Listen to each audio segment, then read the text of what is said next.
এই যে দেখেন একটা নকশা, এই যে দেখছেন আপনারা, এই যে একটা নকশা দেখছেন, এটা কিন্তু ভালোবাসার একটা তাবিজ। এই নকশাটা লেখে যদি আপনি আগুনে জ্বালায়া দেন, ইনশাআল্লাহ আপনার ভালোবাসার মানুষ যত দূরে থাকুক না কেন, সে আপনার কাছে আসতে বাধ্য হবেই হবে।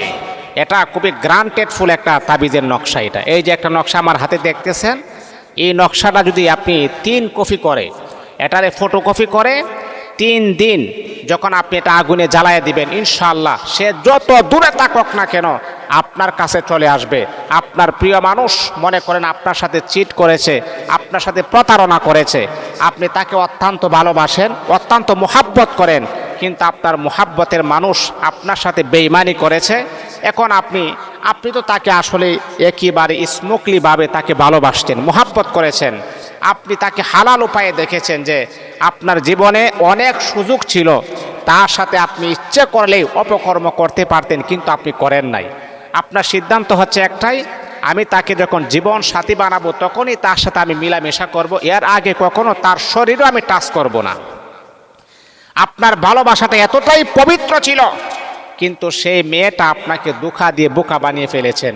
এখন আপনি রাতের বেলা ঘুমাইতে পারেন না। তাহলে বাবা, আপনার জন্য এই নকশাটা খুবই কার্যকারী একটা নকশা, এটা খুবই গ্রান্টেড ফুল একটা নকশা। সেই নকশাটা লেখে আপনি যদি সাথেও রাখেন অথবা আগুনে জ্বালায়া দেন, ইনশাল্লাহ খুবই কাজ হবে। কিন্তু হ্যাঁ, আমি আপনাদেরকে বলবো, যেহেতু এই নকশাটা খুবই গ্রান্টেড ফুল একটা নকশা এবং আমি আমার উস্তাদের কাছে নিয়ে আসছি, ওনাকেও আমি হাদিয়া দিয়ে আসছি। আমার কাছ থেকে যখন আপনারা নেবেন অবশ্যই হাদিয়া দিতে হবে। আর হাদিয়াটা আমি নেই না, এটা এতিমখানা মাদ্রাসায় আমি দিয়ে দিই, কিন্তু হাদিয়া দিতে হবে আপনাকে। তাই সম্মানিত হাজিরিন, অনেক সময় আছে কি জানেন, যে আমাদের কাছে টাকা পয়সা একেবারে তুচ্ছ মনে হয়, কিন্তু ভালোবাসার মানুষটাকে আমার প্রিয় মনে হয়। আছে না এমন, যে আমি ভালোবাসার মানুষের জন্য, আমি অনেক সময় দেখবেন ভালোবাসার মানুষের জন্য মানুষ আত্মহত্যা করে, সুইসাইডের পথ বেছে নেই। আমি তাদেরকে বলবো না, এই কাজ কখনো করবেন না। একটা মানুষেরকে পাওয়ার জন্য আপনি নিজে আত্মহত্যা করবেন, কেন আপনি করবেন? আল্লাহ কি আপনাকে রূহ দিয়েছেন, জান দিয়েছেন এই একটা মানুষের জন্য আত্মহত্যা করার জন্যে? আরে ভাই, আপনার দাম তো কাবা শরীফের গিলাফের চাইতো আপনার সম্মান মর্যাদা আল্লাহ পাক রব্বুল আলামিনের কাছে অত্যন্ত বেশি প্রিয়। তাহলে আপনি কেন একটা নারীর জন্য আপনার জীবনটা কেন দিবেন? হে মা, আপনি কেন একটা পুরুষের জন্য আপনার মহামূল্যবান জীবনটা কেন নষ্ট করবেন? এটা কখনো আমি পছন্দ করি না, এটা কখনো আপনারাও করবেন না। তাহলে আমি আপনাকে বলি, চেষ্টা তো করতে হবে, চেষ্টা করতে হবে যে সে যদি আপনার সাথে প্রতারণা করে, চিট করে, তাহলে আপনি চেষ্টা করেন। আল্লাহ তো বলেছেন যে বান্দা, তুমি যখন চেষ্টা করো অবশ্যই তার প্রতিফলনটা তুমি পাইবা ইনশাআল্লাহ। চেষ্টা করতে হবে। অনেক সময় আছে কি জানেন, অনেকে আমাদেরকে বলে, হুজুর এই নকশা নেওয়ার পরও তো কোনো কাজ হচ্ছে না। দেখেন ভাই, এই নকশাটা দেখেন, অনেক সময় দেখা যায় যে আপনার জ্বর হয়েছে, আপনি অসুস্থ হয়েছেন, ডাক্তারের ওষুধ খাওয়ার পর আপনি সুস্থ হন না। তাহলে সুস্থ করার মালিক হচ্ছে আল্লাহ পাক রব্বুল আলামিন। এই নকশাটা ব্যবহার করবেন আপনি, কিন্তু কবুল করার মালিক হচ্ছে আল্লাহ পাক রব্বুল আলামিন। আল্লাহর উপরে পরিপূর্ণ আস্থা রাখতে হবে, আল্লাহর উপরে পরিপূর্ণ ভরসা রাখতে হবে। তা না হলে বাবা, নকশা কেন, কোরআনও যদি সাথে রাখেন, আল্লাহ যদি আপনার প্রতি ইহসান না করে, দয়া না করে, তাহলে কখনো কাজ হবে না। অনেকে আছে এই নকশার দোহাই দিয়ে, এই নকশার দোহাই দিয়ে অনেকে আছে যে এই নকশাই মনে হয় কাজ হবে না। এটা ভুল ধারণা আপনার, এটা কখনো করবেন না। এই সিদ্ধান্তটা কখনো আপনি নেবেন না। এই নকশা কোনো কিছুই করতে পারে না, সব কিছু করার মালিক হচ্ছে আল্লাহ পাক রব্বুল আলামিন। তো অনেক সময় কি জানেন, ছেলে মেয়ের অনেক সম্পর্ক 5 বছর, 3 বছর, 1 বছর, 6 মাস।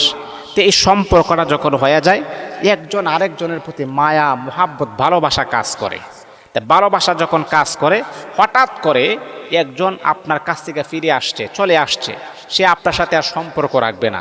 কিন্তু যার সাথে আপনি সম্পর্ক রাখতে চাচ্ছেন না, ওই মানুষটা তো আপনার জন্য দেওয়া না, ওই মানুষটা তো আপনার জন্য পাগল। ওই মানুষটাকে আমি বলবো যে বাবা, সবর করেন, আল্লাহ পাকের উপরে পরিপূর্ণ আস্থা রাখেন, ভরসা রাখেন, আর এই নকশাটা আপনি আপনার সাথে রাখেন।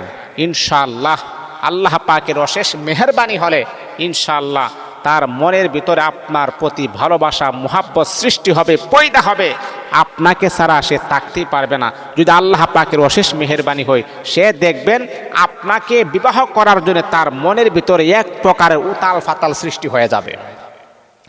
তাহলে আমি আপনাদেরকে বলবো, কিন্তু আমল করবেন, আমি আপনাকে বলবো যে এই নকশাটাই যে কাজ করবে এরকম বিশ্বাস নেওয়া যাবে না, এরকম বিশ্বাস করা যাবে না। কারণ বিশ্বাস করতে হবে আল্লাহর উপরে। আমাদের সব কিছুর তাওয়াক্কাল তো আলাল্লাহ, আল্লাহ পাকের উপরে আমাদের আস্থা ভরসা থাকতে হবে। কিন্তু এই নকশাটা হচ্ছে উসিলা।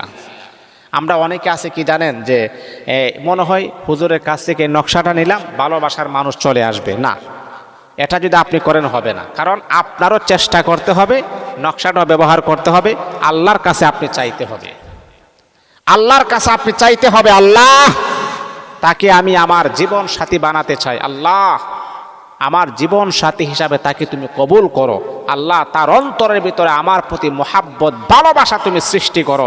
5 ওয়াক্ত নামাজের পরে আপনি এই কথাগুলা বলবেন, আল্লাহর কাছে চাওয়ার মতো চাইবেন, আমার আল্লাহ অবশ্যই আপনাকে দান করবেন। আল্লাহ তো বলছেনই, বান্দা তুমি যখন চাওয়ার মতো চাইতে পারো, আমি আল্লাহ অবশ্যই অবশ্যই অবশ্যই তোমাকে দিতেও আমি আল্লাহ প্রস্তুত। কিন্তু বান্দা তুমি তো চাওয়ার মতো চাইতে পারো না, তাহলে আমি আল্লাহ কিভাবে তোমাকে দিব? আসলে আমরা চাওয়ার মতো চাইতে জানি না। যদি চাওয়ার মতো চাইতে জানতাম, অবশ্যই আমার আল্লাহ আমাদেরকে দিতেন। এই জন্য সম্মানিত হাজিরিন, আমি আপনাদেরকে সাজেস্ট করব, এই রকম যাদের হয়ে গেছে যে মনে করেন যে আপনার প্রিয় মানুষ, পুরুষ হোক আর নারী হোক, একজন নারী যখন একটা প্রিয় মানুষকে মোহাব্বত করে, তখন এই নারীটা যখন এই প্রিয় মানুষটাকে যখন পাই না, তখন তার অন্তরের ভিতরে এক প্রকার জ্বালা সৃষ্টি হয়ে যায়, যন্ত্রণা সৃষ্টি হয়ে যায়। আহারে, আমি কি আসলে কি তাকে পাবো না? মা, এতটা হয়রানি হওয়ার কারণ নাই, আপসেট হওয়ার কারণ নাই, টেনশন হওয়ার কারণ নাই। আল্লাহর কাছে সাহায্য চান, আর ভালো একজন হুজুরের মাধ্যমে একটা তদবির আপনি নেন, যে হুজুর কিভাবে বলে তার পরামর্শ আপনি নেন, অথবা আপনি এটা ব্যবহার করেন। ইনশাআল্লাহ আপনার প্রিয় মানুষ